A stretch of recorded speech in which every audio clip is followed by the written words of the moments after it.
వేసవిలో శరీరానికి కావలసిన మినరల్స్ ను ఇవి అందజేస్తాయి. అలాగే విటమిన్ బి, ఐరన్, కాల్షియం శరీరానికి అవసరం. ఈ పండ్లు ఆకారంలో లిచీ పండును పోలి ఉంటాయి. రుచి లేత కొబ్బరిలా ఉంటుంది. ఇక గర్భిణీలకు కూడా తాటి ముంజలు మంచిదే. గర్భధారణ సమయంలో కొంతమందికి ఏది తిన్నా జీర్ణం కాకపోవడం లాంటి సమస్య ఎదురవుతుంది. అలాంటి వారు ముంజల్ని తినాలి.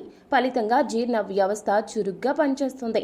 అంతేకాకుండా ఈ సమయంలో ఎదురయ్యే మలబద్ధకం, ఎసిడిటీ లాంటి ఆరోగ్య సమస్యల్ని కూడా ఇది దూరం చేస్తుంది. తాటి ముంజలు కాలేయ సంబంధ సమస్యల్ని కూడా తగ్గిస్తాయి. ఈ పండులో అధిక మొత్తంలో ఉండే పొటాషియం మన శరీరంలో ఉండే విష పదార్థాలను తొలగిస్తుంది. తాటి ముంజలు వివిధ రకాల ట్యూమర్స్ ని, బ్రెస్ట్ క్యాన్సర్ కణాలను అభివృద్ధి చేసే ఫైటోకెమికల్స్, ఆందోసైనిన్ లాంటి వాటిని నిర్మూలిస్తాయి. కాబట్టి ఈ పండుని ఎక్కువగా తీసుకోవటం వల్ల క్యాన్సర్ల నుంచి కూడా దూరంగా ఉండవచ్చు. చాలా మంది ముంజల